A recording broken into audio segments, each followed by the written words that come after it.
Hello, everybody, and thank you for joining us today. I hope you all are having a great day so far, and you're looking forward to learning more about Haida within our conversation today.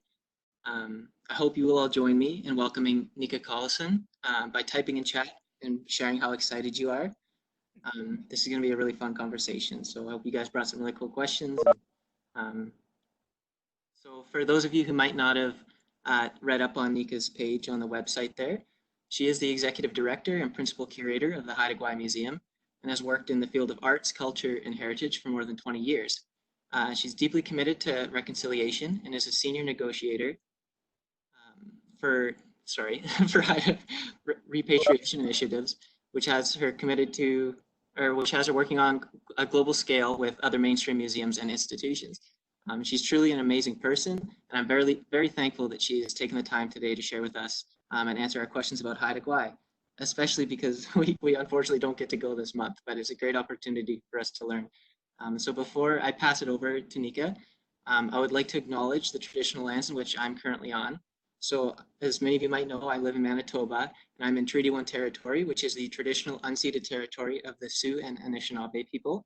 And so I hope that throughout this conversation, or even now, if you'd like to take a moment, you could acknowledge the lands which you're on as well.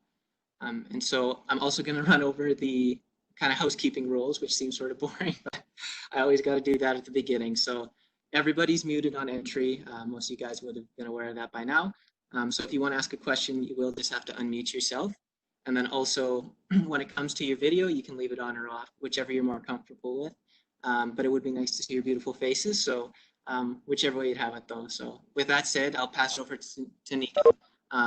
But in regards to questions, it would be nice if you guys will just type your question in the chat box for her, and then I will read it off so it can be translated on the call line. Or you can just type in question yourself, and then I'll just call on you from the chat box, and then you can unmute yourself and ask the question yourself if you'd like. But I guess with all that said, I'll pass it over to Nika, and thank you, Nika, for joining us today. Howard, Taylor, and Howard to you all for zooming in, or no, what are you guys on Cisco? I just, before I start, I really want to acknowledge Taylor because he's had to be incredibly patient with me. It's a very busy time on Haida Gwaii, and I'll explain that in a bit. So I missed a couple check-ins with him. I missed about 14 emails from you, and Taylor, just how us so much for your support and tenacity and kindness. Singay la lang wa dukan diskan khanudik I kaga di kayas lanas gaslai khanudi lana aga sas lindenai diskangul kaga skile khanudi kaga wagen gitkoyas khanudi Angulas khanudi tlalai wagen Git galang kanu git koyes wagen jewel. I diguringai la gutstoga diguringai laya wagen stanawa galang sting galang wad skau de gigashu kill la. Good day, everyone. My name is Jiskung Nika Collison Hanudi Priyagagayat Haidaga Kishki. My English name is Nika. I am from the Kayathlanis clan. My chief, our town mother, is Gothlai, Ani Young in English. I work for the Haida Gwaii Museum, and I'm really feeling good today and calm and peaceful, which is sort of an emergence from the past month or so. And just really happy that you showed up, and I can speak well of you all because you show your self-respect when you show up. Taylor, what I do forget is it 1 to 2 hours or is it 1 hour? It's about, we usually block it for an hour, but if you're welcome to stay a little bit longer if others want to stay as well. So. what I want to do, but I'm not sure of time. And yet, it's a really important part of Hideaway is to be able to introduce yourself. Oh, and I did forget to say, Skile is my father. Gitkoyas is my mother. I'd said all this in Haida. Nangulas is my husband. You know him, Danny Robertson. And our daughters are Gitkoyas and Jewel. So I also situated myself in that way. And in Hideaway, it is so important, especially when you're meeting people, especially in formal settings, to really set context. And and I notice even on the street, you know, if you, and particularly if I'm meeting an Indigenous person for the first time, I will tell them, oh yeah, my dad's so and so, my mother's so and so, my grandparents.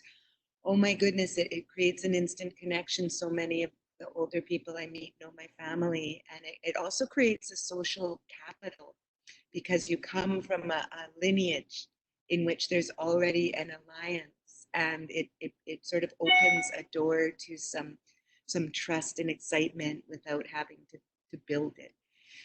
What I would really love to do is hear from you guys about who you are and how you identify, and if your response is I'm Canadian, that's fine. It's not about what anyone else is expecting from you. It's how you identify. Some people like to go back on heritage and think about their ancestry. Some are actively living within it. And before we go through introductions, I'd actually like to take, let's say, this is going to feel really long, but I'd like to take 2 minutes for you to sit within yourself and think about what you would like to share about yourself, both identity and sense of place or being. But only if you want to. That's another thing. We don't tell people what to do. If you want to pass, that is absolutely fine. So I'll time us.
Okay, that's about 2 minutes. And I am going to ask Taylor, because I'm not the best at these things, just like he'll receive some questions. Taylor, if you could sort of facilitate the order of introduction. Yeah, for sure. So, guys, if you would like to share, if you want to just type in the chat box so that I know who's willing to speak out, and then if you would like to either voice it out yourself or if you'd like to just type it. So We have one post here from Tanisha. Tanisha, if you'd like to unmute yourself, you can. If not, I can read it out for you. Hi, Nika. Oh, here, I'll show my face too. Okay, there we go. That feels a little bit more informal, which is nice. So just as I reiterated in the chat box here, my name is Tanisha Bruneau. I am proud to identify as a naturalist with a strong connection to our land, as well as a member of with Métis heritage living in Ontario, Canada. I am a daughter, a granddaughter, and a partner, and I am a lifelong learner, a biologist, and an artist, and it's so great to meet you.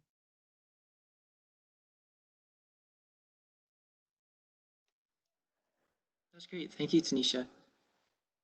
Does anybody else want to come forward and speak?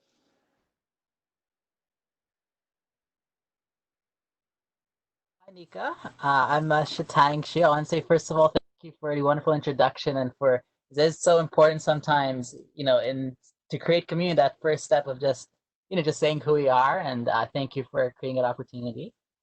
So I'm a newcomer to Canada. I would guess I'm a newcomer of 14 years. I've been here a while now. But kind of have lived in Saudi Arabia for a while. Bengali parents, so kind of have had a chance to kind of go around the world. Yeah, I guess my name is Moonlight. I think that probably describes me well, and that I'm a quiet, but I think sometimes bright person other way. So thank you again for having me. Very excited to hear from you and learn more. Thank you very much, Hitangshu. And then we also have Nancy. Would you like to unmute yourself? Hi, Nika. It is so good to see you. I know Nika because she was my teacher a couple of years ago. And so, yeah, I'm so honored that you're here and you're speaking with us. For those of you who don't know me, my name's Nancy. I'm a settler Canadian. I live in Treaty 7, which is the homelands of the Blackfoot Confederacy, the Yahi Nakota, and the Tsuut'ina Nation. Yeah, I'm doing my master's degree in anthropology and museum stuff and Indigenous studies, so I'm kind of all over the place. But Hawa, Nika, I'm so happy to see you.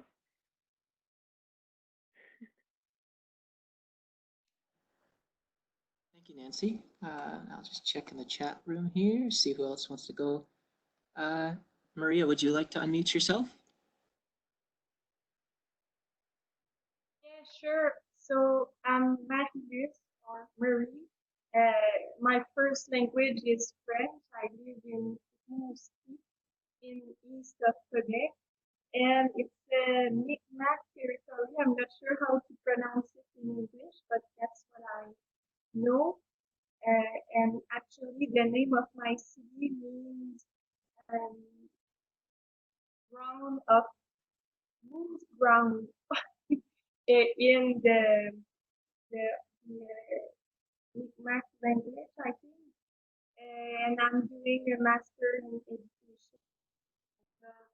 gardening. I have many siblings in front of me right now, and I'm a daughter, a granddaughter, and a sister. And thank you for being here with us today. I'm so sorry. I don't know if it's my computer or yours, but I actually missed the bulk of that. And did everyone else, or was that just me?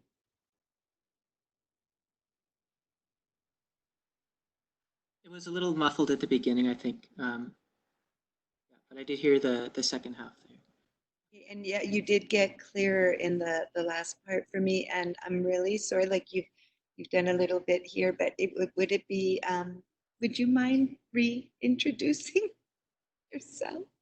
Okay, do you hear me now? Yes, everybody I can hear you. Yeah. Okay, good. So I'm Matthews. I live in Rimouski, in east of Quebec. So my first language is French. It's a Mi'kmaq territory. I'm not sure if we pronounce it this way in English, but in French it's Mi'kmaq, the name of the nation who, First Nation who lived here. And the name of my city in Mi'kmaq means moon's ground or the ground of the moon, something like that. And I'm doing a master in education. I just finished my bachelor grade, and I love gardening. Like I said, I have many seedlings in front of me that I take care of every day, and that's pretty much. And I said also thank you for being with us today.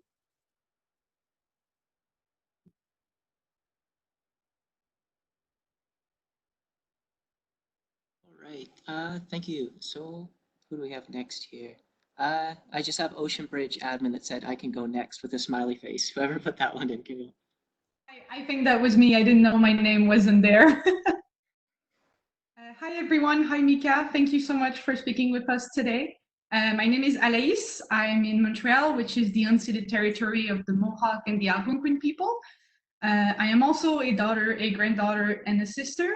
I am a proud feminist, and I care a lot for social inequalities. I'm a first-generation Canadian. I'm both Quebecer and French, and my family is from France. Thank you.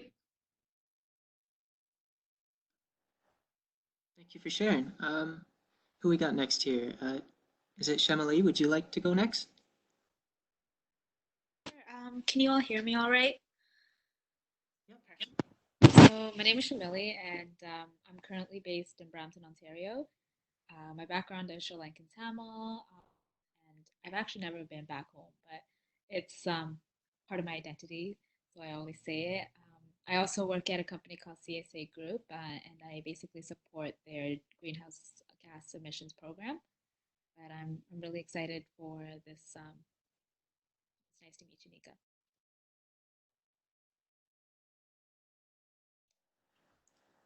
Just in case you're wondering why I'm doing this, is some people are distant, so it's just a way for me to hear. So sorry for the optics.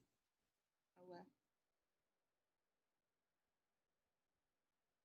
Okay, next, Lucia, would you like to unmute yourself? Sure. Hi, Nika. My name is Lucia. I moved here from Croatia during the war in the 90s.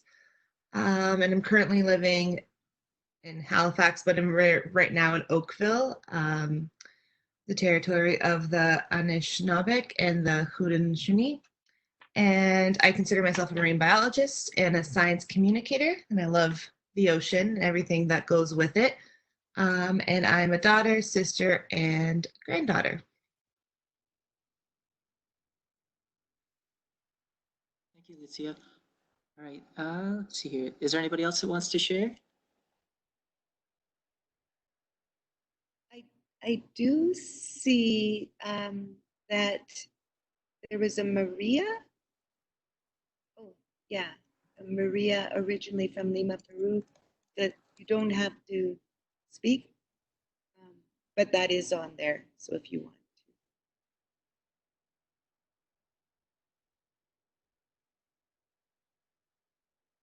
Hi, it's nice to meet you. My name is Maria Quirela. I am originally from Lima, Peru, and both my parents are from also Peru. My mom is from the Ancash region, and my dad is from the coast. I currently live in Ottawa, Ontario, where I connect youth to some really amazing outdoor jobs. And yeah, I would consider myself also an environmentalist, social advocate, and it's really great to meet you. Thank you, Maria.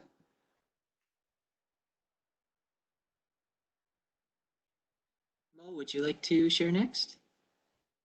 Sure. Hi, my name's Maranke, and I'm a first-generation Canadian in Vancouver, BC right now. My dad's from Guyana in northern South America, and my mom's from Ghana in West Africa. And I'm a visual artist and early career biogeochemist studying deep sea hydrothermal vents. I'm starting my master's this September. Thank you for joining us, Nika. That's awesome. Thank you, Mo. Anybody else want to go last minute?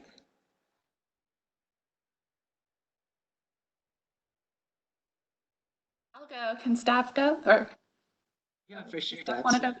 Okay, cool. Hi, Nika. Hala for being here. My name is Dabney. I'm just north of you. Right now, I am from Juneau, Alaska, or Lincoln Yeah, I am currently the Indigenous Knowledge and Engagement Program Specialist for Ocean Bridge, but I'm usually based in Vancouver, but I'm at home right now in Alaska. So we're kind of neighbors. We're pretty close. Yeah, thank you for being here. It's nice to meet you. All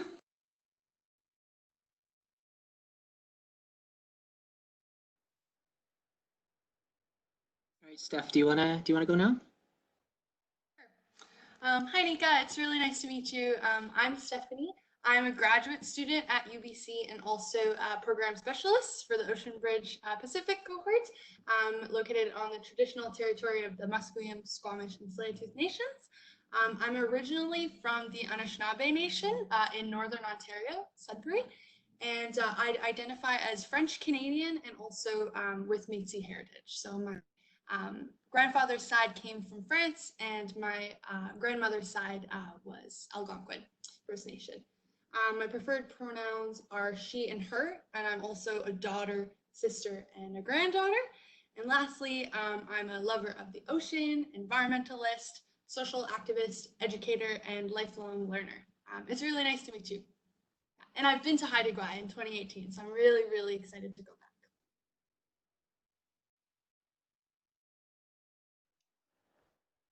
That's great. Thanks so much, Steph.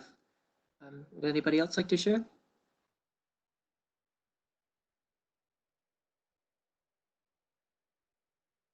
Yeah, sure, Caitlin, you can go if you like. Hi, everyone. Hi, Nika. Thank you so much for joining us today. My name is Caitlin Perchalski, and I'm a second generation Canadian. I was originally born in the Okanagan, which is kind of the place I care about the most, kind of. It is the place I care about the most, and I kind of always come back there when I miss home. So my family and I lived there, grew up there, and we have spent a lot of time on the land and taking care of that beautiful place. And it's the traditional territory of the Sioux Nation, or the Okanagan Nation. And then I have one brother, Scott, who I love the mostest and mostest, and a beautiful mom and a beautiful dad. Thank you for joining us. Thanks, Caitlin. Do you have any other takers?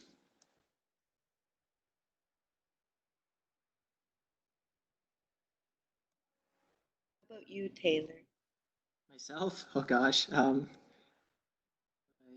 have an interesting story actually because um, I would just identify, I guess, as Canadian and from the prairie, so I'm just a prairie boy. But I'm an uncle. I got two nephews and two nieces, a brother, son, grandson. But my connection, I guess, is a little bit different because I was adopted and I don't know kind of my parents' origin. And then the funny thing is that my father was adopted as well. So it's kind of like a convoluted story there, and I've never really dug into it. So I guess I don't really know like the history of my family, but I'm definitely, I guess, Canadian and a strong environmentalist. I believe in taking care of the land, and I guess yeah, that's how I would identify. So.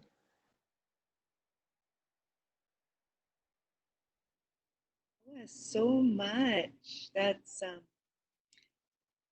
and there was a comment on here that it is a great to meet everyone in a bit more detail, and it is. It's a really great way to connect with everyone. So it takes a long time, hey? And Nancy knows it can take real long to introduce in Haida. I did a bit of a short version. So hawa, so much to everyone. I'll just explain the museum a little bit. It's located in a village called Nagai, which is actually the place that my clan came out of the ocean. And so it stems back to supernatural times, like pre-human occupation on Earth. The first time humans to be, Haida means human being, but here our knowledge is that we came out of the air. We didn't quite survive, but the supernaturals were here. So the ones to be. The second time we came out was out of the earth, and again didn't really hang around. The third time is the iteration we have today, and as my auntie Guagana taught me, and Nankingite Yuan's one of the last formally trained oral historians on Haida Gwaii, is that this third iteration, we stuck around and were able to become human because the supernaturals took pity on us. And in this third iteration, we come from Chiakatocha, which is supernatural beings that came out of the ocean. And over generations, I hesitant to say, I'm hesitant to say evolved into humans. Sometimes I say devolved into humans. But what is so beautiful about humans is at the very core of, I think, most humans, if not all, if we can look hard enough and love each other hard enough and understand each hard enough, is kindness. So anyways, Kayunlagai means Sea Lion Town. It was also one of these storytelling towns, which is a very important thing. Which, how do you say that? Kaiganga, Nagai. So it's also a storytelling town because our archives, for lack of a better word, historically were all held orally, and each clan would watch their children to identify different skills they would be good at and foster those skills in, as they grew up. So they would also be looking for the oral historian. And when a child was around 6 or 7 years of age, they would start training, and they'd sit around the fire at night with what is said to be white-haired men or gray-haired men, so the older oral historians. And these historians would teach this young child, these histories that can span 10 minutes to 4, 5, 6 days, who knows? And over time, this child has to learn these stories word for word, inflection for inflection. And so when the child is training and starts repeating these stories back to the gray-haired men, he could be 4 hours into a story, but if he makes one mistake, it stops for the night and it starts over. So then the oral historians, because some histories are held individually or collectively as a clan or overarching nation, the oral historians would meet periodically in 3 main places on Haida Gwaii, Kailnibgai being one of them, to reaffirm our histories and to update people as our history continues to be made. So today we're all part of this story. We're at Kailnibgai. The story continues to grow. I am going to stop there and let people ask questions. And don't worry if you don't have questions. I'm a real good talker, Nancy knows. So, how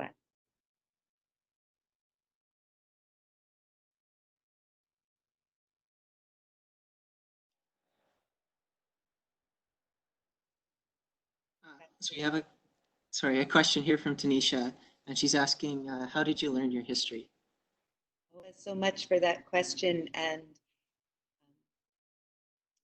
you may not experience this with every Haida, but because of my studies, and the way I grew up, you'll often, when you hear answers, they're not direct. This isn't purposeful. It's sort of ingrained, and it goes all over the place. But everything talked about comes back and answers the question, hopefully. So, in learning my history, that is such a good question. I was at the Canadian Museums Association about 3 years ago at an annual meeting and conference and spoke there. And afterwards, two Métis ladies, younger ladies, came up to me. They were part of the Canadian Museum of Civilization's Indigenous Curator program.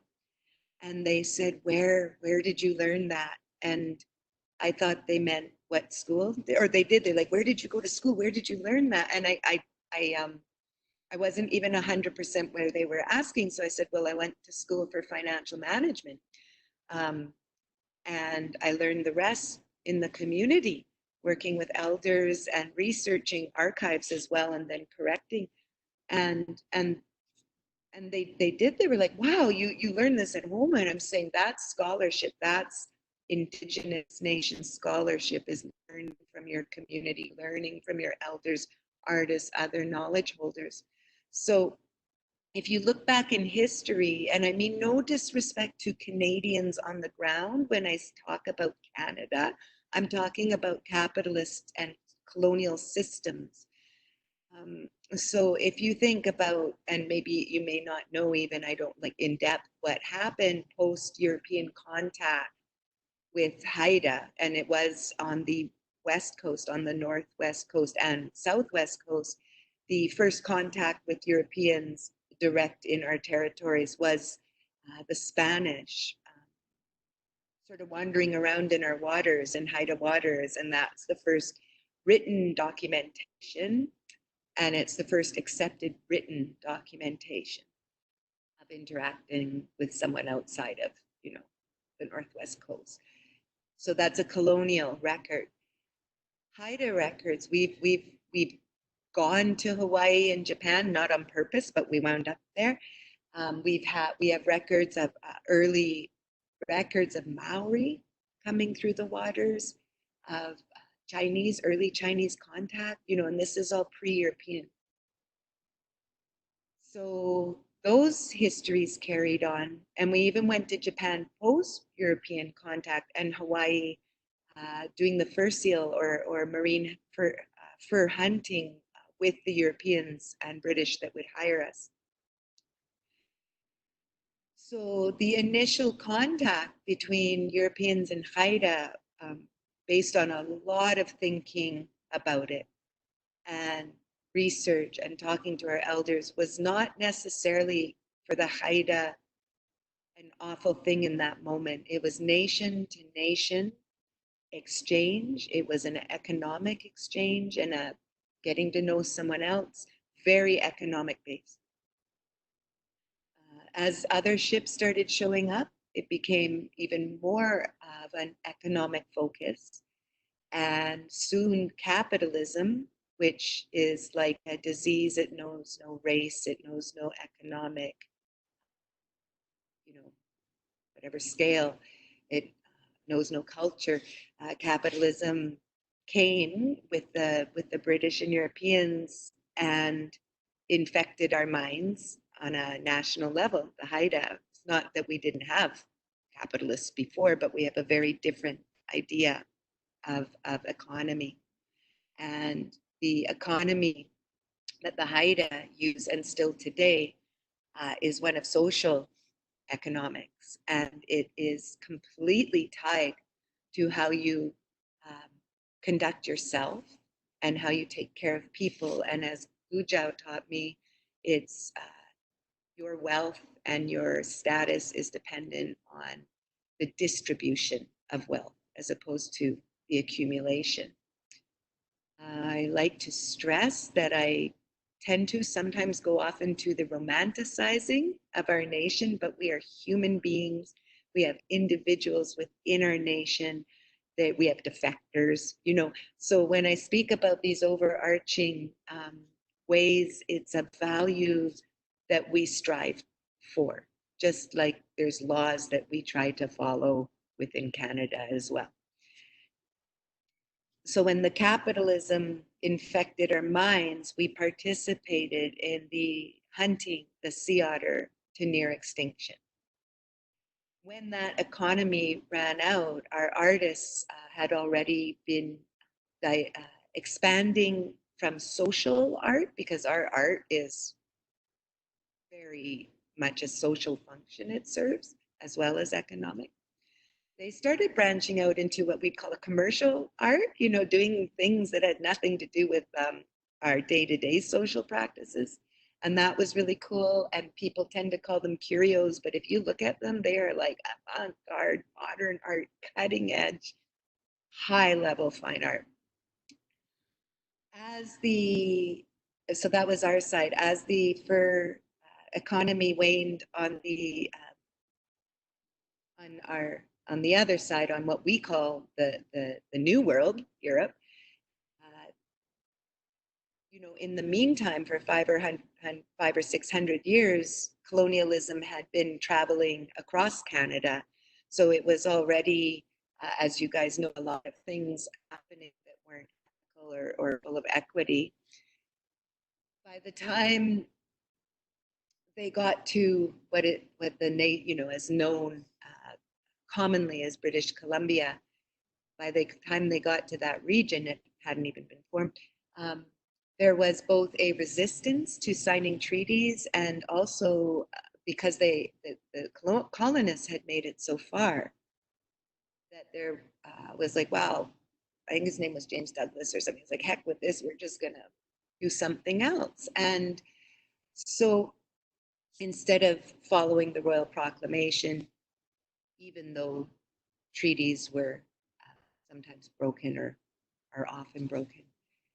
So by the time they got to BC, there was an actual purposeful introduction of the smallpox epidemic. So we're talking 1862. So this is sort of a 15 to 20-year period where the sea otter thing had totally died out now.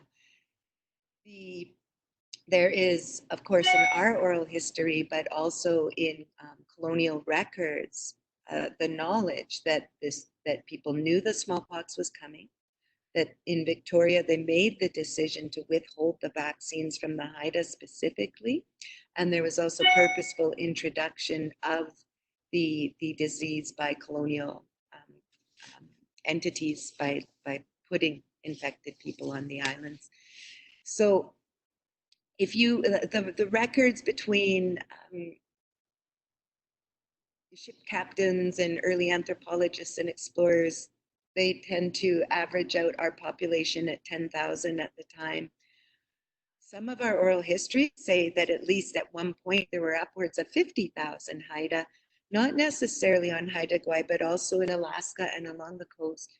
There were 2 waves of smallpox before 1862, traveling faster than the explorers because it was a different type, and it wasn't such a hub in Victoria.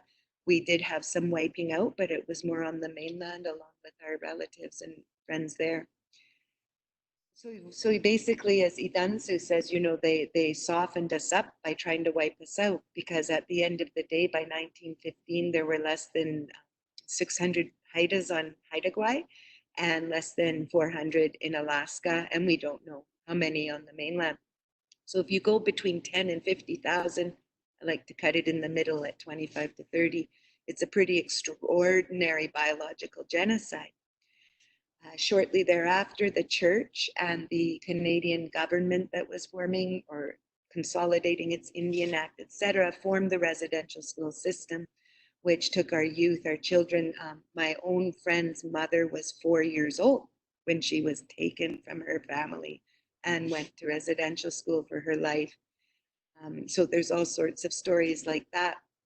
And you lose your language, and you're beaten for even hanging out with your relatives, let alone doing other things. And so on and so on and so on. So what I would call the great achievement of colonialism is the hiding of it, and the telling of a completely fabricated story around the pacifist idea of Canada and the peacekeeping of Canada, because maybe with external relations or those with some semblance of privilege, yes, there does seem to be some equity, but it's definitely capitalist based. So it's not only Indigenous people in Canada that have a different class per se, to say on a government level, and by some people on the ground.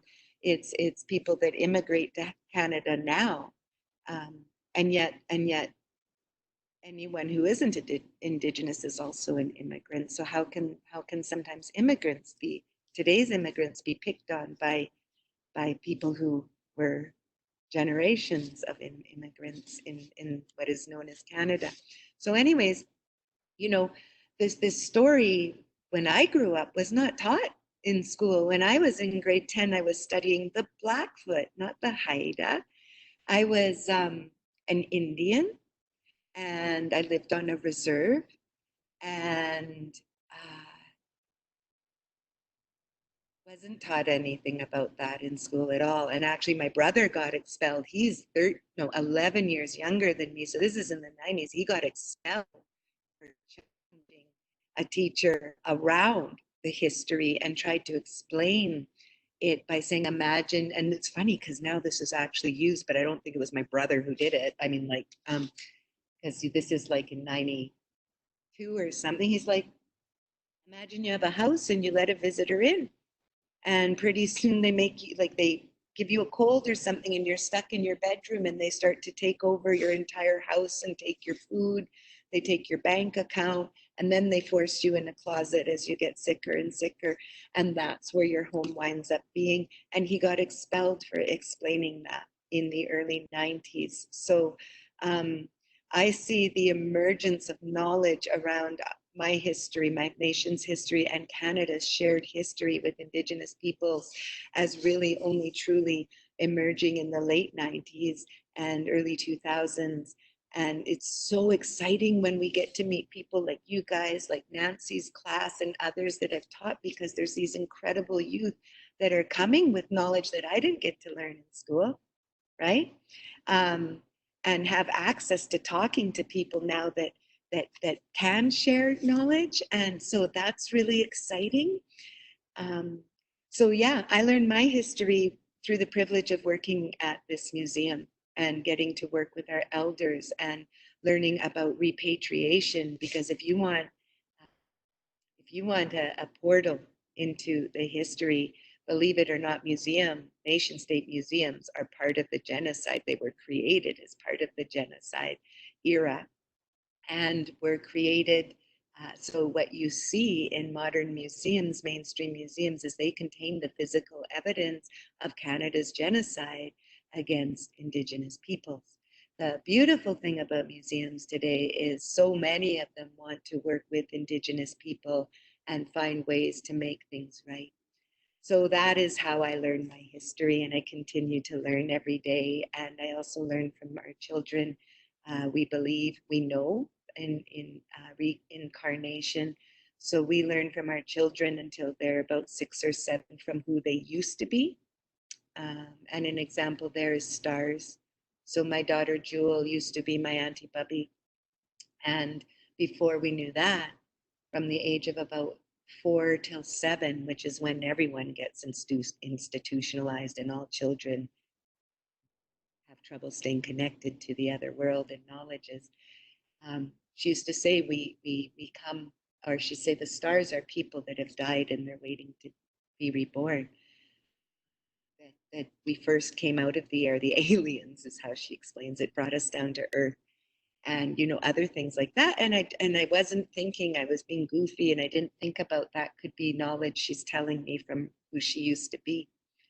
And one day I was being educated by a new channel man, an elder named Ron Hamilton, for 6 hours straight. And within that, he's telling me about the cycle of the new channel, the understanding of the world and everything. It's a cycle, and as is ours. And he starts talking about the stars and that their first people came from the sky and brought down to earth, and they know the star, I think he was the one who told me they know the star they come from, and that stars today are people who have died and their children waiting to be reborn. And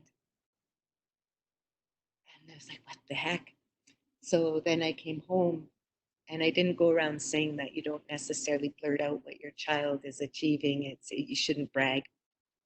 And so then I was talking with Captain Gold, one of our historians, and he was teaching us about our cosmological understandings, because we're working towards a show on it as well. And he said the stars are people that have died and they're waiting to be reborn. And then I talked to my Niska friend, Niska, sorry, got my Skidegate dialect in there, my Niska friend. And she said, oh my God, a great part of the Niska know that as well. And then there's another nation on the coast that I forget and I should have remembered, who also have that knowledge, and they hold their babies up to the star that they know that their nation came from. So we learn from our children too. There's my answer.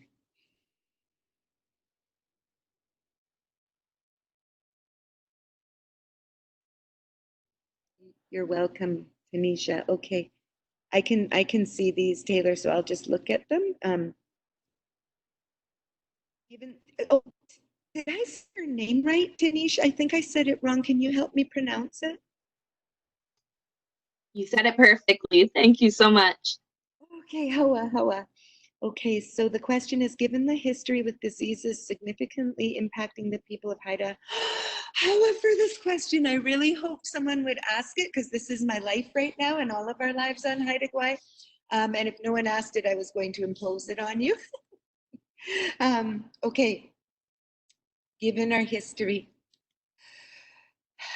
So I'm sorry, it makes me very emotional. I started watching it as soon, we had just come back from Japan in December. I knew I was going to New York and Ottawa at the end of January, and this all happened in between.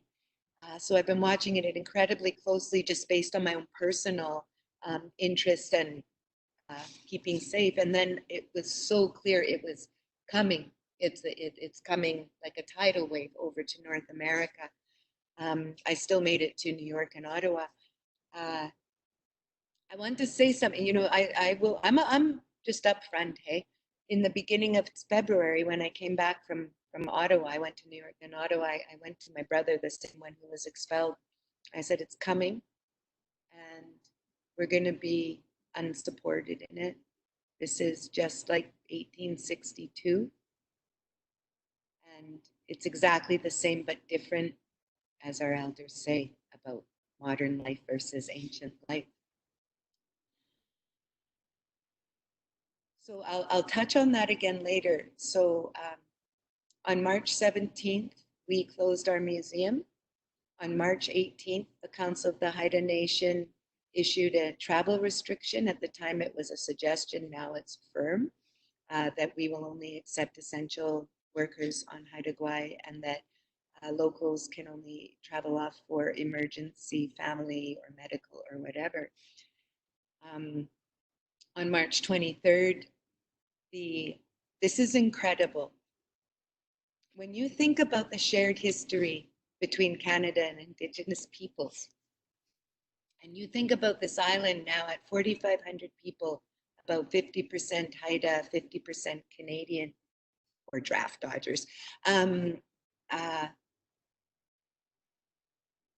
There was a period where we were so silenced.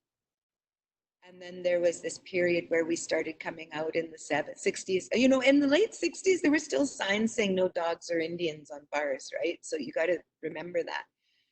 So in the 70s is when we started being able to come out more with our strength. And it's not that we didn't have Canadian friends on Haida Gwaii, but that started to grow out of concern for the environment, the onslaught of oil and gas, the horrid colonial provincial Canadian government management of forests and oceans. It was horrid at that point. And so people started meeting both through our Haida Nation and Island, it was called the Island Protection Society, which was both Haida and Canadian. Perhaps one of the hardest things we had to go through for many reasons was stopping the unsustainable logging and raping of Asli Gwaii, Lyle Island down in Guayhanas. The Haida Nations published a book on it called, well, I'll send you the link. The story, which I was privileged to edit, and there's a whole bunch of learning. There's upwards of 40 contributors to this book, plus archival research, and I got to work with all of them. So the knowledge is incredible. That was an incredibly divisive time, not only between Haida, provincial and Canadian governments, off-island people that didn't understand still, so within our communities and within families. And it's such an incredible story, and you have to read that book. You have to. Anyways, out of that, there was some uniting and finding ways to coexist, but even more so, where the coexistence really solidified was in the creation and formation of the Gwai Trust, which will come into today's current story as well. And that is in the Awfully Gwai book, and I will leave it to you to educate yourself about it. But that created, it forced, Awfully Gwai and Gwai Trust forced an islands. It necessitated our islands to find ways to coexist while respecting each other and accepting and respecting and holding up Haida rights entitled to Haida Gwaii. And it's not perfect, and today it's way better than it was in 1994 when the Gwaii Trust was formed. But it takes, like one of my friends said, you know, it's taken, we've been dealing with all of the colonial impacts and biological genocides and stuff for decades. We're just starting to come out. It's going to take over 100 years to undo it all. So we've had since Awfully Gwai and then Island Spirit Rising, another, oh, hey, how are Caitlin? Another stand against unsustainable logging called Island Spirits Rising, again, tightened us even more. We're all in this together and we're on an island. Island people are like canaries in the coal mine. Okay, so we're getting along pretty good now, and then COVID comes along. And you have to think that we've had, so the Haida Nation, and then you've got municipal governments, village governments, and the North Coast Regional District, because there's the different, what you will call municipalities on Haida Gwaii. And between March 18th and March 23rd, these governments came together under our Islands Protocol table, which I was privileged to listen to and witness, and strategize about how we're going to take care of ourselves, because we knew the province was mad that there were rural and Indigenous communities declaring local states of local emergency, and they told, because we communicate with everyone, so the liaisons are communicating with the province, and they're like, you guys go ahead, we're going to lift or put a moratorium on them. They didn't say it meanly, they said they had their own reasons, but anyone who lives in a rural community knows that our circumstances are very different. So what we did was each municipality and village council and the North Coast Regional District, together with the Haida Nation, declared a state of emergency for Haida Gwaii, and at the time, the Tsimshian territory over where it's known as Prince Rupert even. And we knew that the province was going to make stops to that. So how we worked.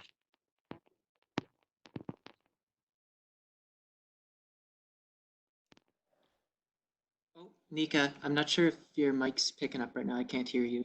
Oh no. Okay, can you hear me now? Yeah. Okay. So it was a joint declaration and enacting of a state of emergency, with each government doing so under their own jurisdiction, knowing the province was going to remove them. The thing is that the Haida jurisdiction is all of Haida Gwaii.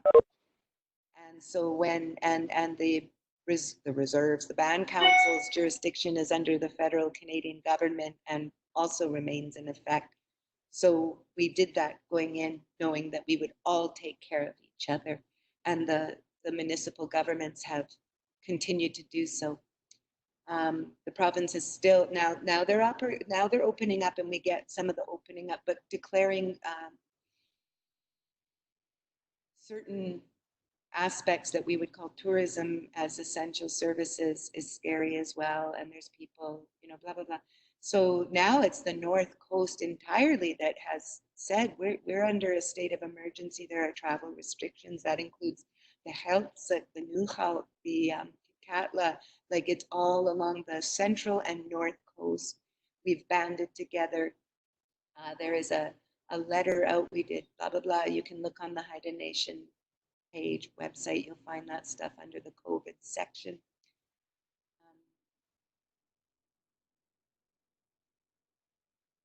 We have to do that because there's no provincial or Canadian support for that. We continue to invite them to the table. At the same time, the pipelines are still being built. Those people are declared essential workers, even if they're all being hurt. Industry is being pushed through while the Indians and our allies are busy trying to save our lives. So you tell me how that's different from 1862. The financial resources for tourism, arts and culture, and Indigenous communities and businesses is still not rolled out except for a couple of grants. So you think about the priorities in Canada still today under governance. It has been the most, like everyone else, I'm sure, the most scary time in our lives to experience such a global, invisible enemy. And, we hurt so much for the places everywhere around the world that are under attack. And, like our relatives in Alert Bay, like it spread so fast. Our Indigenous people and other cultures, we go around like this. They've had 2 passings there. There's so many infections. If you think of it making it to Haida Gwaii, we have 4,500 people, and the doctors, the medical health professionals, they did the numbers. And if COVID hits here, at least 400 people will, like based on statistics, will be infected. I forget how many will need to be in the hospital, and at least 20 in intensive care. Oh no, and at least 20 in, 400 may need hospitalization even, I think. But definitely 20 would need intensive care beds and ventilators. And we have 12 intensive care beds and 2 ventilators on island. So it's not even just about protecting our most precious treasures, our elders, and I mean island elders. It's about looking after other people that want to come here because there won't be the capacity to save their lives. It's just like Awfully Gwaii, we're not just doing this for ourselves, we're doing it for other people too.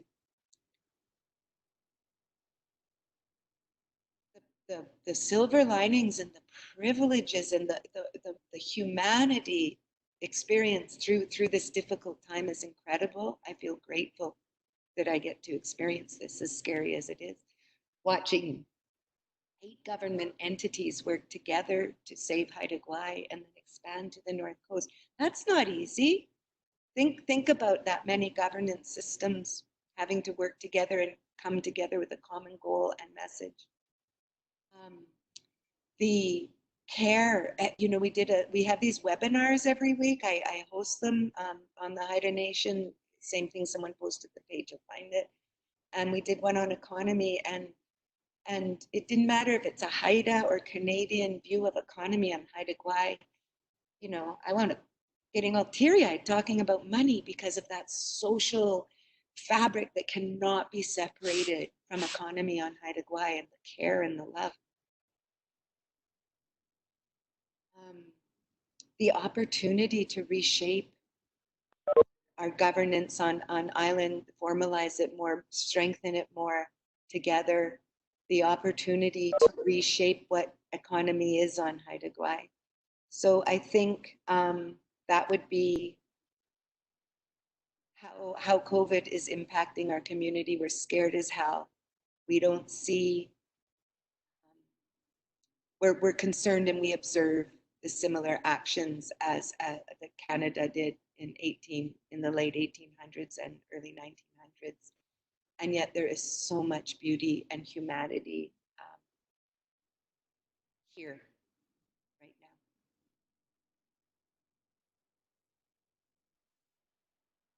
Thank you so much, Nika. I just put a post in the chat here because we are going to run overtime a bit. But if you're willing to stay and talk, Nika, then I'm sure there's lots of people who would love to continue asking questions and all that. But if other people do have things that they need to run off and get to doing, that's totally fine.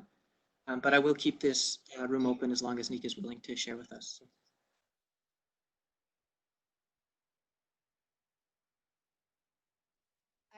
Nancy, I don't want to put you on the spot, but it's okay, go for it. I was just wondering, I imagine you at least thought of us a little bit and probably a lot, but what were you wondering or thinking might be happening on Haida Gwaii, and how are you? This is, this is your home, like you're connected to Haida Gwaii forever, and yeah, I'm curious. Vern actually reached out to me, and I had messaged Walaga a few days ago just to see like how everything was doing, and so they filled me in a little bit with what was going on. And like Facebook, I mean, everybody is like posting about it, right? So yeah, I saw that people were blockading the ferry, which was great. Yeah, I mean, I'm sure, obviously I can't speak for everyone in the chat, but I know a lot of people were really excited to go to Haida Gwaii in May, but obviously the steps that like the community is taking to protect everybody is really important and is like the most important thing. So. And I. Oh, it's fine. I did have a question or something that you, if you feel like sharing a little bit. Obviously, Ocean Bridge and Ocean Wise is really like all of us are in this program because we are invested in the waters. And so I was wondering if you would share a little bit about sort of the Haida relation to waters and the beings in the waters around Haida Gwaii. So if you want to share about that. I would love to. And just beforehand, though, I thanked, must have been Taylor, but Hawa to you all for making that sacrifice. Because we, in Canada's eyes or BC eyes, we couldn't stop you guys. We're asking for humanity and ethical understanding. There is a question on that I'm going to answer first, is what can we as people not from Haida Gwaii do to help around? And I think it would be, as an ally, if someone brings that up, is say, we don't, it breaks our heart not to have our visitors. We're a hosting people. It breaks our banks to do this.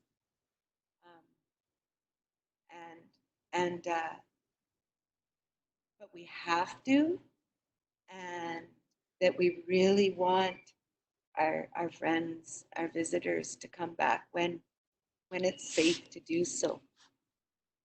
So we're not like some of the fear, Nancy, like that you'll see on Facebook. Like my cousin was referring to tourists at one point as smallpox blankets.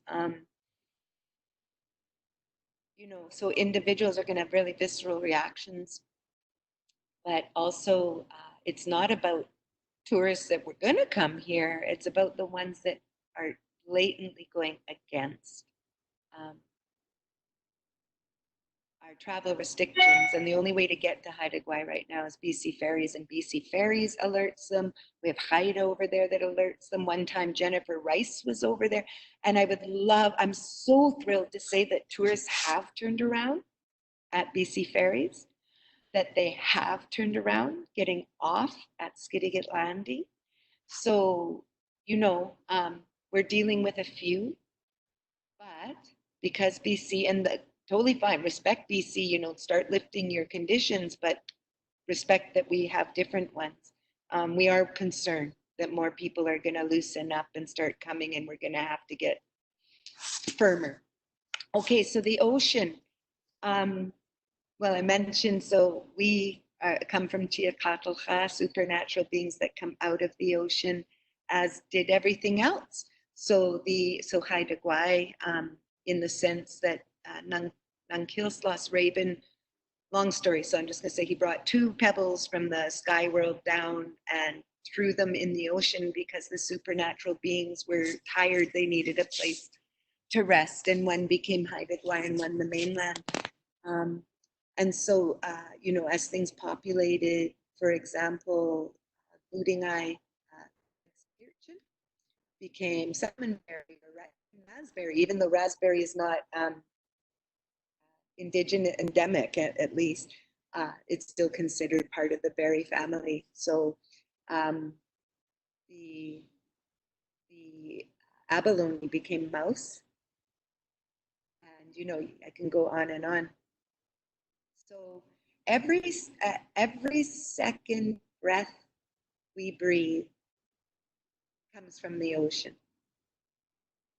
Our lives and the health of the terrestrial part of our world depends on the health of the ocean. When even my Chinai, my grandfather, was young, he told me about, there were so many, like young, before he went to residential school, there were so many fish, you could practically walk across them in a river. And his father and mother told him about when it sometimes seemed like the whales were that thick. Well, maybe not. That might have been their nanais and chinais, because there was this horrible whaling thing too. But there was a point where the ocean was so abundant, and now we see. Well, we're concerned. We're concerned like you guys, and we love the earth like you guys. And again, we're a nation, so it doesn't mean everyone is worried, right? About that, but our national we have a hereditary system that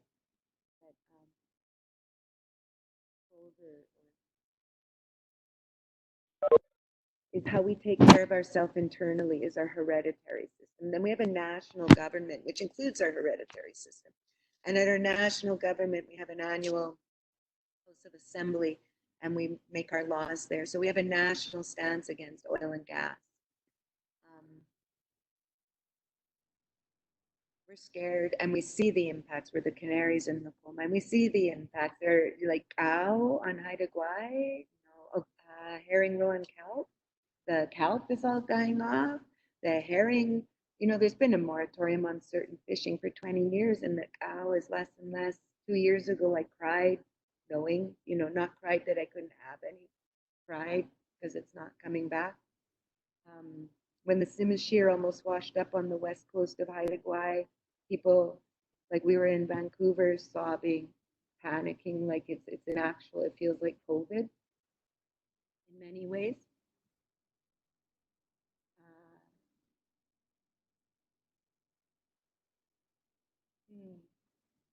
And the ocean isn't what separates us from the mainland, it's what connects us to the mainland. And when my daughter Jewel was 6, I asked her just out of the blue, I said, what's the most important thing in the world? And she didn't even bat an eye. She said, water. Right? What's the second most important thing in the world? Love. We don't know what's going to happen. None of us do. Hey, climate change. And there are, of course, the natural cycles, and of course, our little parasite world, including Haida's, we're making it come faster. But what I do want to say about that is that water has formed us, as I mentioned from the beginning. And so when the world was covered in water, that's the beginning for us now.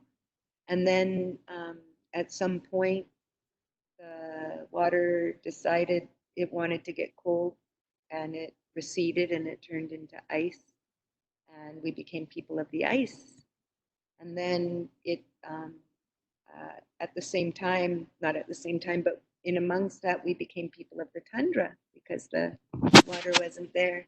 And we were at that point connected to the mainland by land. And then when the waters melted there's the flood, like that flood that's known in the Bible, it's known in our culture, it's known in Zuni, it's known around the world. We became people of the alpine. And when the water's lowered, that's who we are now, our people of cedar and salmon. So it is heartbreaking to know that things will change. It's getting drier here, and everywhere is either getting too wet or too dry or stormy. But what we do know is that if we ground kind and figure out how to coexist, which does not mean that we can't argue, then we'll be people of whatever the climate turns into. As for the state of the world, environmental wise, I know we think that we manage it, but it manages us. We're not managing the world, the earth, and the water. We're using it as we please, even when we have values to strive for, like not just take what you need, but only take from what the land can bear. So as long as we can root ourselves in kindness and careful words and respect, we'll be people of whatever the earth decides to make us because of our actions.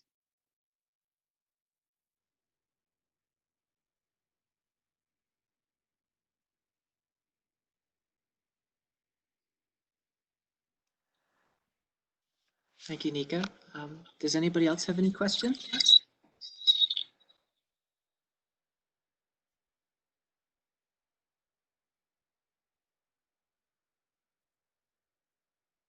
I'll just say hi, Illy. Nice to meet you.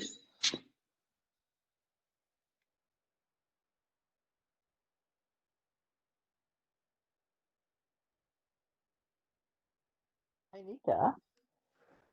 Thank you for sharing, especially like those powerful stories and lessons about our relationship with water, everything. I was wondering about. I know tourism has been sounds like an important part of the economy and the history of Haida. And I was just wondering, like, how has there been any tensions with kind of tourism coming in and the environmental stewardship and I was just wondering, like, how has tourism been managed to ensure that it's ethical and sustainable and and kind of how's that work from a tourism side? So the islands has been dealing probably with this for about 25 years. There have been countless studies and strategies and all that. And so we're over those time, and it still continues. The CHN just hosted an island one in October too. What we have to do, there's so many incredible people that come here, right? You guys are going to come here eventually. You're going to be incredible people that come here because you of the interest in how I've learned about you. I can speak well of you. We're victims of our own success in that things like Haida's kind of well known regardless, right from contact, through everything. We're victims of our own success because we continue to stay in that light because of, I guess, our work. But then we do get a lot of media, like we actually use media purposefully politically, but we just tend to get a lot of media. So then you get things like the royal family coming to visit, or that major documentary that went viral, not the film, I'll talk to that in a sec. It was called Haida, Edge of the World. And then you have like Edge of the Knife movie, like all these sort of global things when repatriation is active and we do media. And what that does is there's a thing with sort of in tourism, it's generally if some major event happens 2 years later, expect a rush, right? So it kind of works out that way. What we found is the older demographics where this was an absolute destination place for most of them. Let's say, 90, 98%, 95% of the people coming. I witnessed people, like when as a watchman, sink to their knees and start crying when they saw the pools at Skungwai.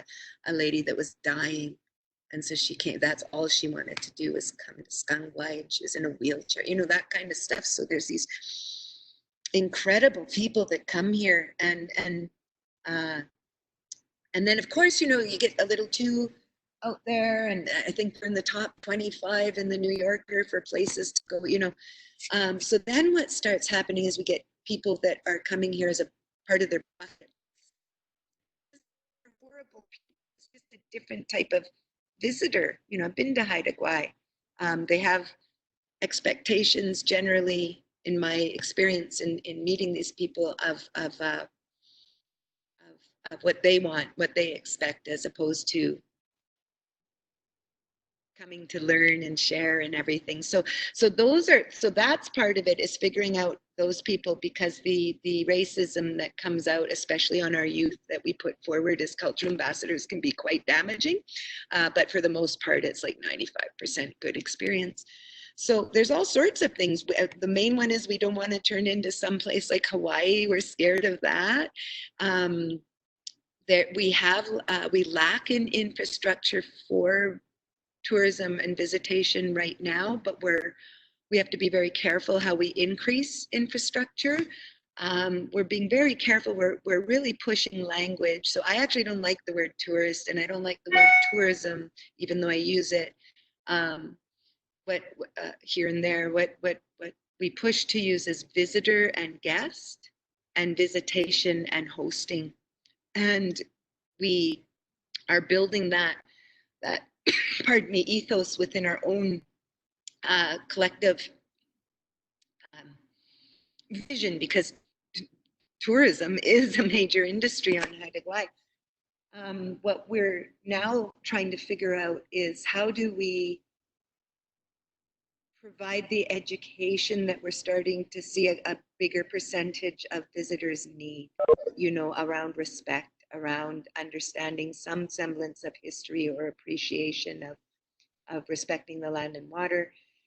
So that's where we are. So tourism is very important on Haida Gwaii as an industry and as an opportunity to meet people and share and put ideas out into the world and bring ideas in.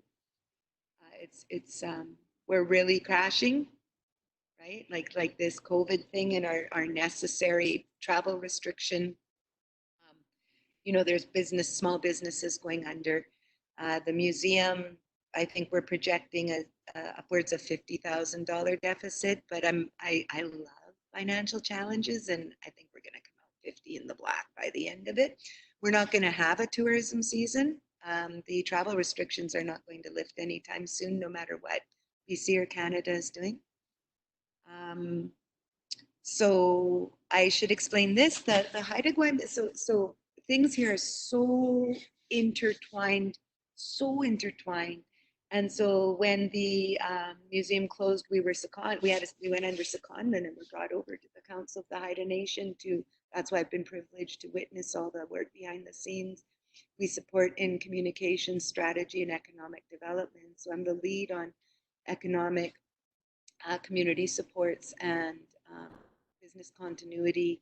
And there's about 18 other entities we all meet, and we're trying to do things as simple as provide service so people know where to go to and whether they qualify for CERB and how to apply and things like that. So we don't want visitors right now, but not because we don't like them. We can't have visitors right now because we have to protect our elders and the fact that coronavirus would just fly through Haida Gwaii. Does that kind of answer? It's all intertwined, hey? No, thank you. That's it's considerations and things, and I think it's very cool, especially like the things you guys are doing to also like to balance it all and try to find that right balance. Yeah, no, thank you so much. That's incredibly insightful. Thank you.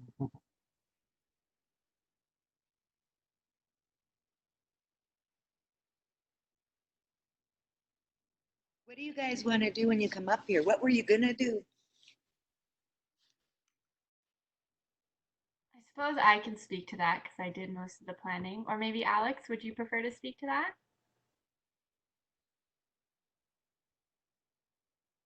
He hasn't unmuted himself. If he does, he can jump in. We were doing lots Sorry, of Caitlin, what was that? That's an issue. crushing it, Alex. Nika asked us about our plans while we were in Yeah. Hawaii, and I was wondering if you wanted to speak to that or if you wanted me to.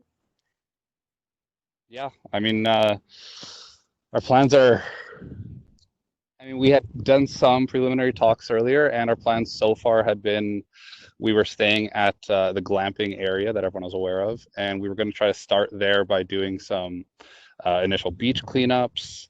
And then we're going to try to stay at Swan Bay for the middle part. And then towards the end, we are trying to think of some way to give back to the community. And that might be something to do like a speaker series or some way where we can get the community together. Half the group go to the north end, half the group to the south end, and kind of share our experiences being on the islands. So that's kind of some of the stuff that we've been thinking about.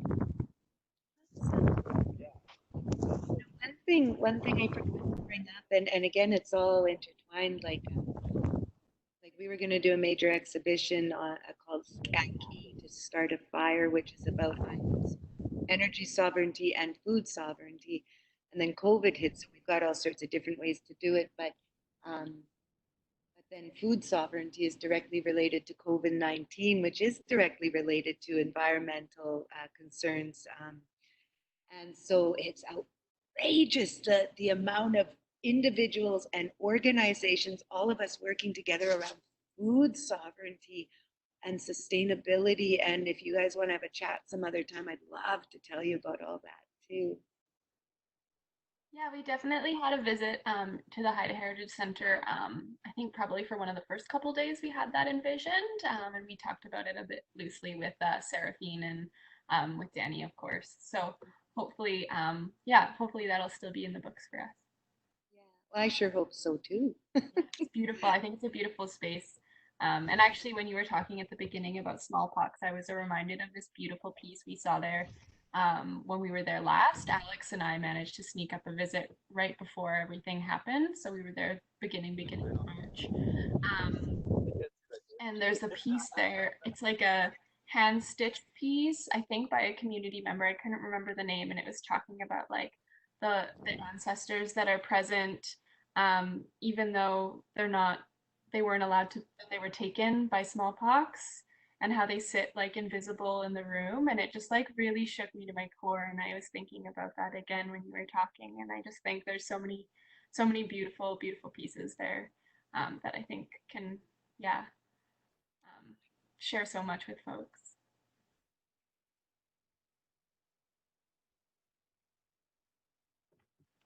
So we absolutely look forward to coming when we can, and I'll be in talks with folks from the Council of the Haida Nation and with all of our community partners as well to see when we can best do that. Oh yeah, it will happen. I can't say it will happen. Now remind me about this later, but maybe we could have a sleepover in the museum as a thank you for being so wonderful and understanding. Oh, that would be my greatest happiness. We would love that. I'll take you up on that, Nika. Remind me so we can make it because Taylor knows how I am. So. That's all right. I'm the same way. I think Taylor gets it from both of us. My daughter Koyas, have you heard of Kids on Ice? I don't, maybe. It's I hadn't heard of it. At first I thought it was like Stars on Ice, like a skate program. And Danny told me, oh, Koyas applied to Kids on Ice. I'm like, she doesn't know how to skate. But what it is it's kind of like Ocean Wise, but different. It's a national program where where youth, I think they're teenagers all, go on quite a large boat up to the Arctic with Students on Ice. yeah, pardon me? Students on Ice. See, I still don't know the name. Okay, Students on Ice. It's beautiful. It's a beautiful program. One of our staff members have been on a couple of their journeys, both to the Arctic and to the Antarctic, which is so Oh my God. So my daughter won one of the Indigenous bursaries, and so she was going to go on it. And my oldest kid, Koyas. So her whole season, we were going to go to Celebration in Juneau, which is this biannual 5,000 person gathering of Indigenous people sharing culture. Then she was going to go on the Students on Ice, and then of course Swan Bay, and like so her whole yeah, her whole summer's changed, but so far you never know, Swamp Bay might happen. Anyways, sorry, chatty. Me too. I'm the worst for that. I'll just mute myself now.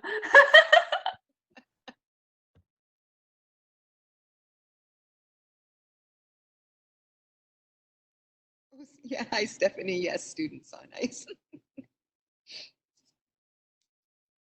My name is Malcolm. I didn't introduce myself at the start. I'm a biologist. I grew up in Comox Valley. My interest is in shellfish aquaculture, and that's my background.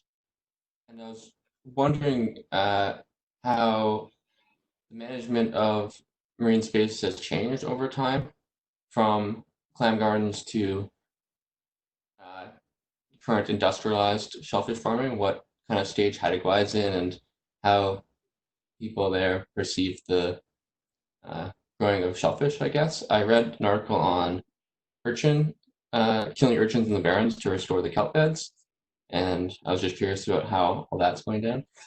Yeah, hi, you guys have good questions. Was there anything else? Sorry, I jumped in real quick. No, I'm just generally curious to hear your perspective and what's going on there. So I'll speak to shellfish and fish farming too, hey? So back in the 80s, I think it was after Awfully Gwaii, some people came up to try and sell fish farming. Is that what it's called? Fish farming, right? Is that the proper word? To Skidegate. There was a big meeting and all these people were saying how great it was going to be. And I can tell you not one person believed it. Like they just saw the writing on the table when we're broke, right? There's no more logging, right? And we're like, nope, we're not going to do that to our ocean. Historically, there are clam beds and like gardens, right? And you can still find evidence of them. Oh, yeah, someone is actually keeping a, oh no, that's off island. One of my friends has a clam garden still.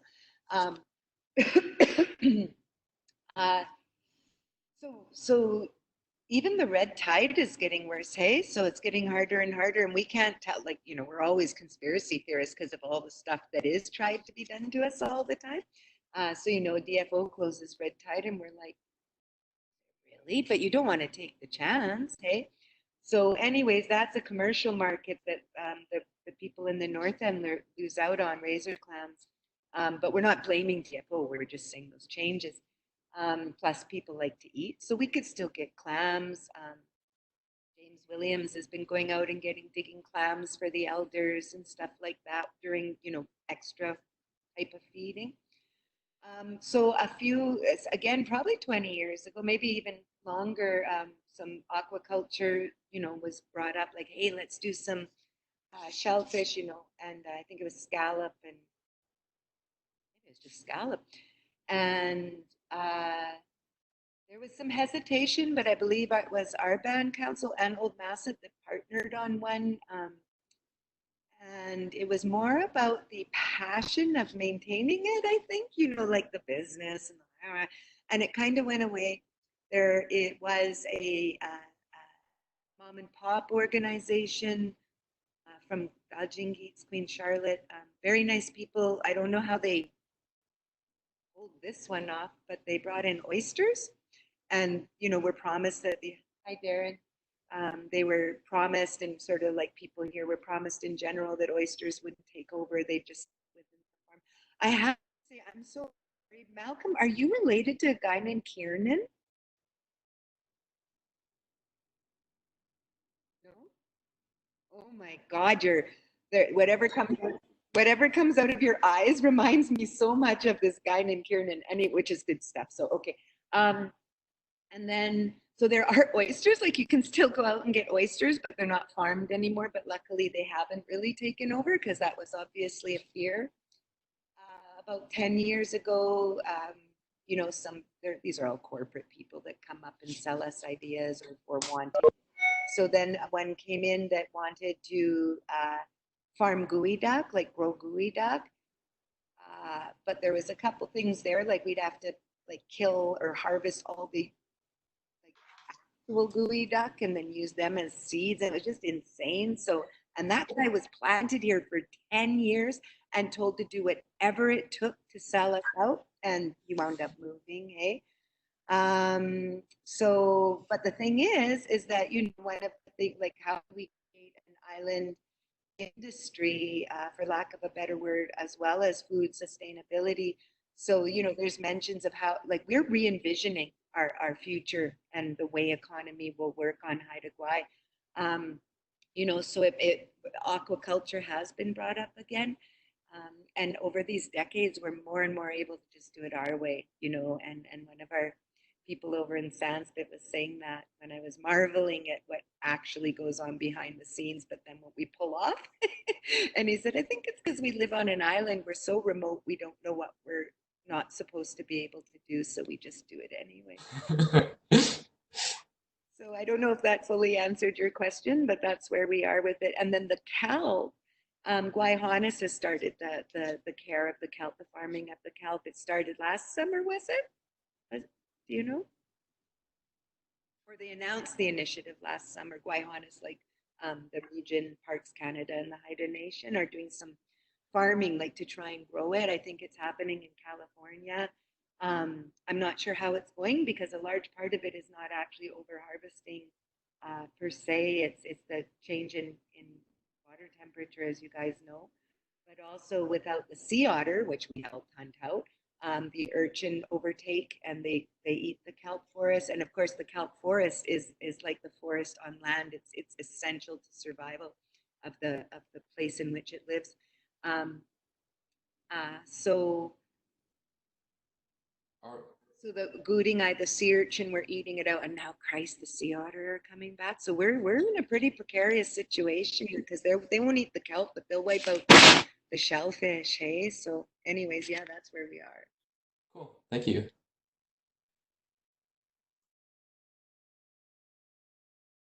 Yeah, actually, one of the things that Christine Bentley and the other folks at Guayhanas proposed in partnership with, of course, your lovely husband, was that we go to one of the restoration areas for the kelp when we do some cold water snorkeling. So we might actually be able to go see those areas if we have the opportunity and if the timing works. So we'll see. Yeah. Awesome. Tell me how it is. I don't snorkel. I think, yeah, we'll see who's brave enough. I'm excited to see. You know, I have to say that scuba divers, there's one who lives in Germany and he's like, I don't know, world famous for whatever he does with scuba diving. And he used to, I don't know if he still does, but for years he'd come up every year to dive within the kelp forests. And he said that it is on par, if not more extraordinary. I'm not saying this meanly, but this is what he said, as you know, the Great Barrier Reefs and stuff. Like, it's like people don't think about how incredible the forest is underwater, and he says it's just mind blowing. Yeah, I think it'll be amazing. I can't wait. Can't wait.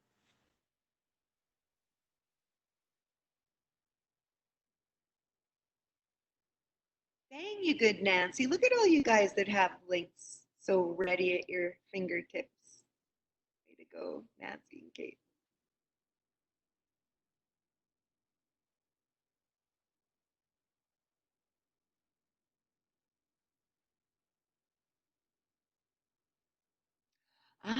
Okay.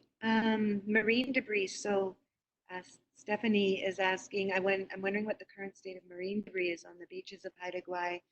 Curious to know if Custa is still receiving the debris from. So the tsunami, the Japanese tsunami, it took actually about 4 years for the full sort of impact of the debris to come onto the coast. Obviously, some things were showing up earlier.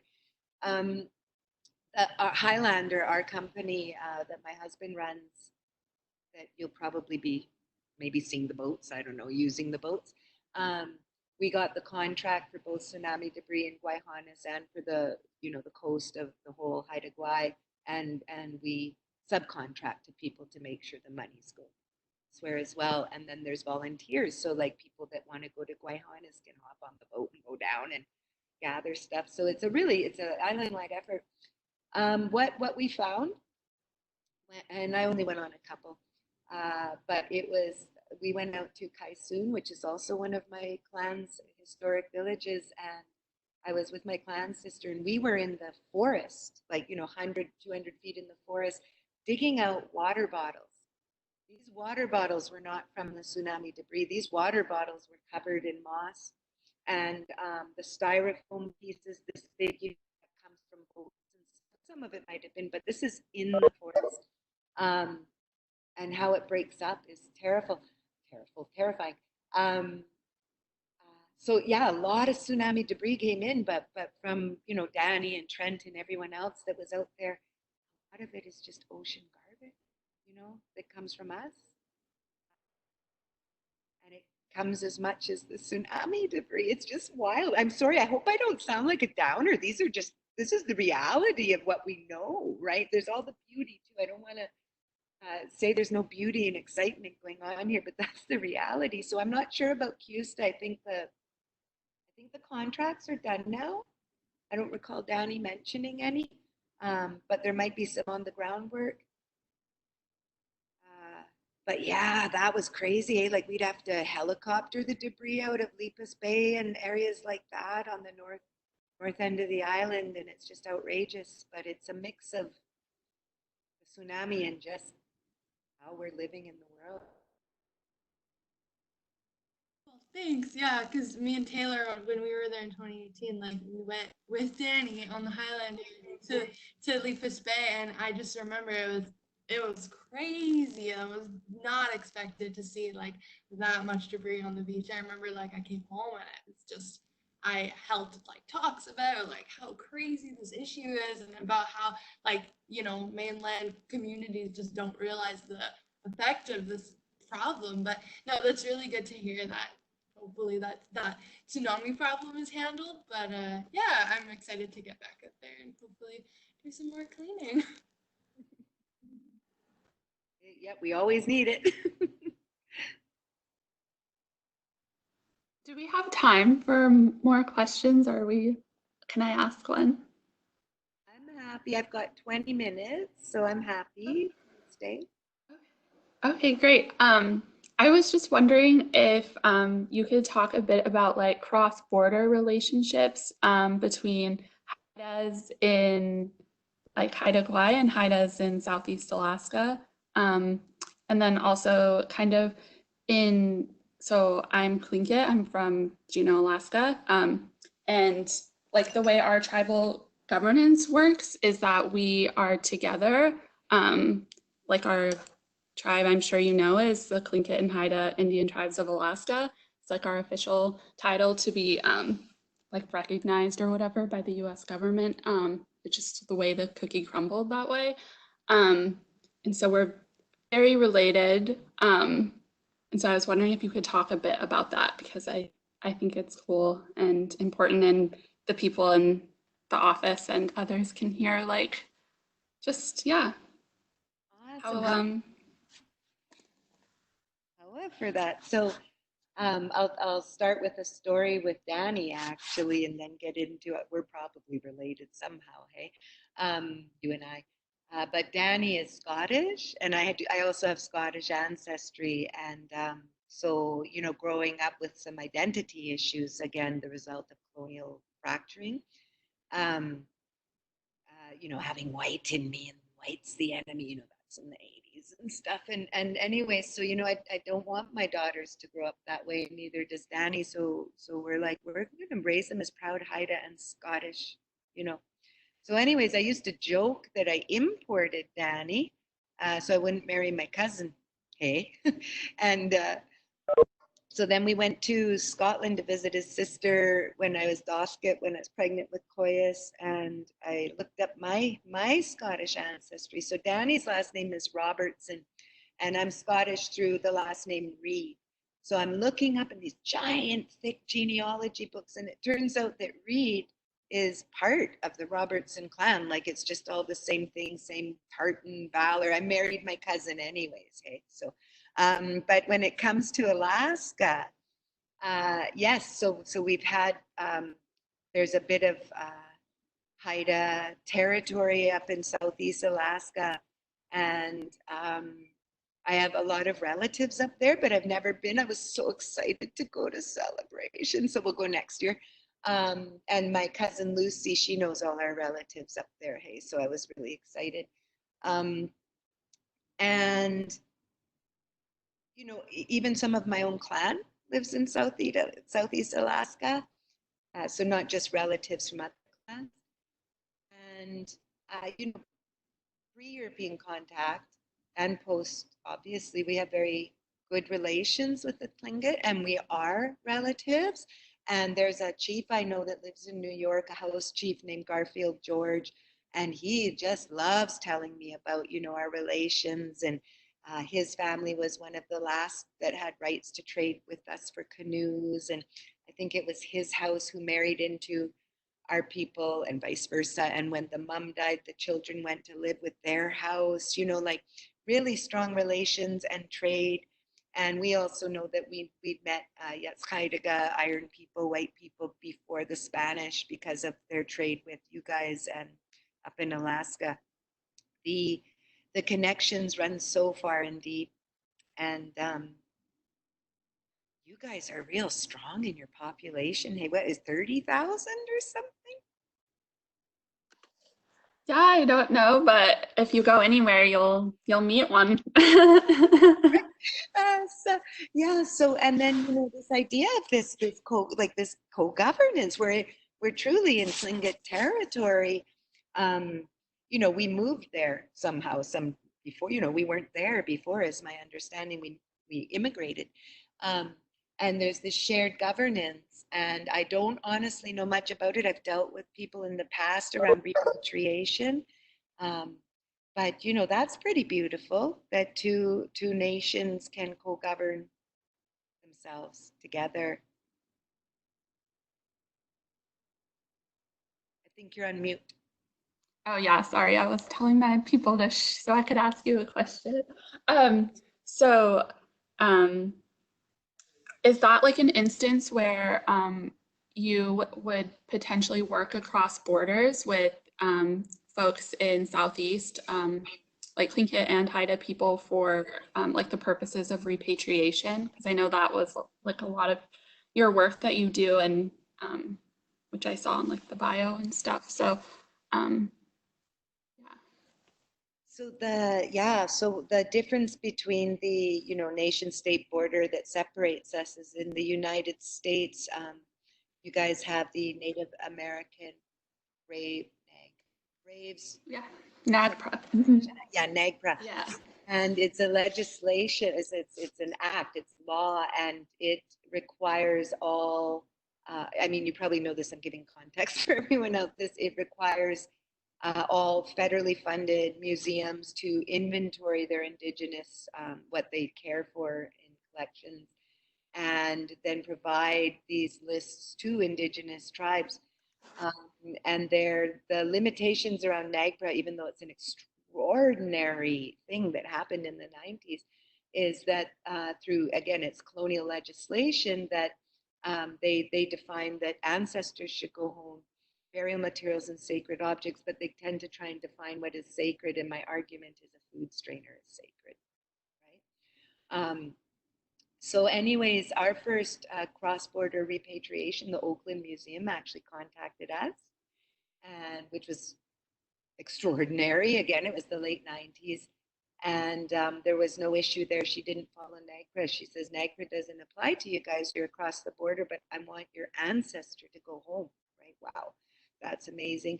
Our second was New York, and then the third was Chicago. So with New York and Chicago, they originally said yes. And I wasn't a part of that initial ask. I came in shortly after, and then they got scared and they said no. And uh, then we're like, well, you already said yes, and you don't go back on your word without a good reason. And they said, well, you're across the border, you're not a federally recognized tribe. And we said, yes, but our relatives are. And they said, yeah, but they're across border. We could send your ancestors to your relatives in Alaska, and then they could bring them to you. And I said, well, we love our relatives, but these relatives were taken from Haida Gwaii, and why should we go under your insistence? These are our relatives, and they have to come home. And so we negotiated that, and then it became an act of humanity, and they did that. And then Chicago followed suit. Um, that being said, it's not that we don't want to work with our relatives, but when we knew the Smithsonian had 7 or 8 ancestors that actually came from Alaska, we know, and I forget the lovely gentleman's name I used to chat with through your government. He was Tlingit. Is his name Harold Jacobs by chance? I haven't talked to him in years. God. So there's differences, and it's not about whose territory, it's about the right thing for the colonial institutions to do, which is don't make us jump through colonial hoops, right?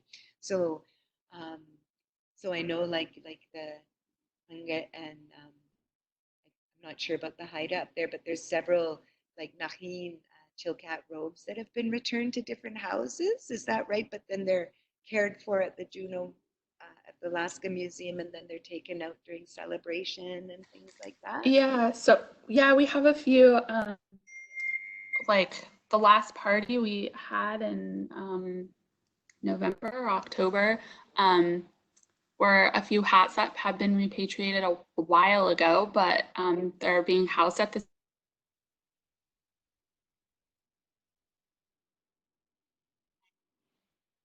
can what for whatever. So that's pretty cool.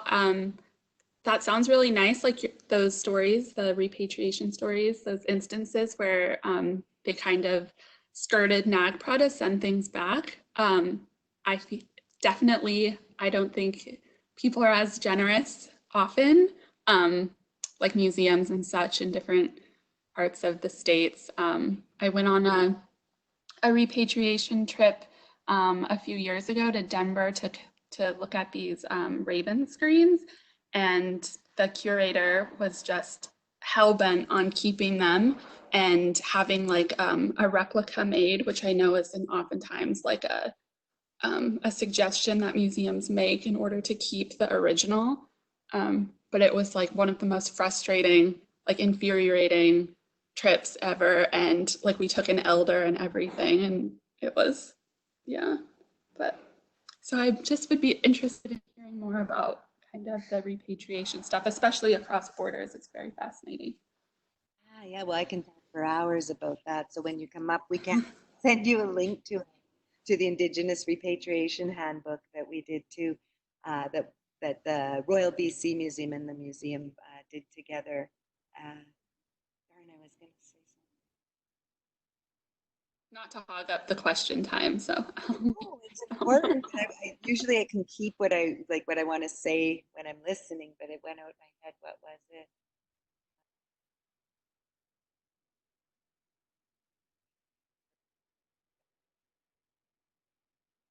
Oh, I know. I was going to say, keep an eye out on this, and whoever, if Harold's still working or whomever. So, what are they called? The Association of Art Directors of something, which is comprised of museum professionals from Canada, the United States, and Mexico.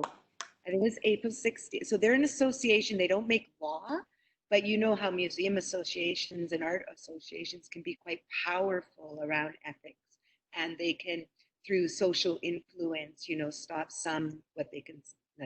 what they do identify to be unethical. So the most institutions have some sort of hardcore law or whatever they call, policy that you can't deaccession, right? Get rid of something from your collection without it, it's got to be a really good it doesn't match your mandate, it's falling apart, whatever.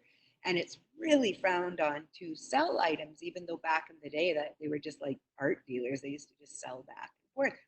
So the AADA,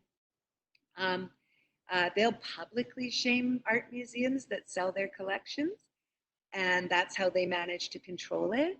However, on April 16th, they made an announcement that they'd made changes to their policies recognizing the financial impacts of COVID-19, and that the financial recovery has now opened up the idea that you can use monies from past sales and sell what you have in your collection. Now, of course, in the article, it was talking about Monets and stuff, but immediately I went, oh my God, we're such a commodity, right? Our ancestral treasures, your ancestral, like we're such a commodity. In recessive times, art like that actually goes up in price and can sell better. The psychology behind that is really wealthy people like to do that to show their peers that they're always in competition with, that they can afford it. So museums stand to make good money off of our treasures. So our nation and repatriation committee met yesterday, and we're formalizing a letter that we're sending out to a bunch of associations and museums saying the sale of our ancestors' works will not occur. It's prohibited. They've been acquired through the bulk of what museums hold were collected between 1885, from 1862 with the smallpox, but the Canada's legislation, which has outlawed everything from 1880, it was enacted in 1885 through 1951, was stolen, or if it was sold or handed over, it was under duress. And so in Canada's own laws, they can't sell it. So we're putting everyone on notice, and then we're working Royal BC Museums, Indigenous Advisory and Advocacy Committee to do a coastal one as well.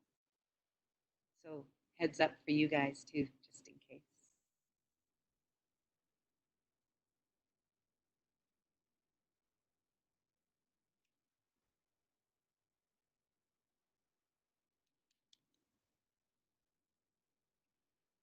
So I think maybe we'll end it there, Nika, if this is a good time to stop for you. I just want to thank everyone for their fantastic questions, and thank you, Nika, so much for giving us just so much of your time. That was very much appreciated. I'm sure there's all kinds of questions people still have for you, but once we finally get up there, then people will be able to ask you in person. It's a real privilege. I love stuff like this, and it's a privilege to be able to do it because there's not a lot of time in our world here on Haida Gwaii to do that. As you see, it was hard to get a hold of me. So it's a real privilege when I can connect with people like you guys, and I really enjoyed the questions and however for listening to my long answers.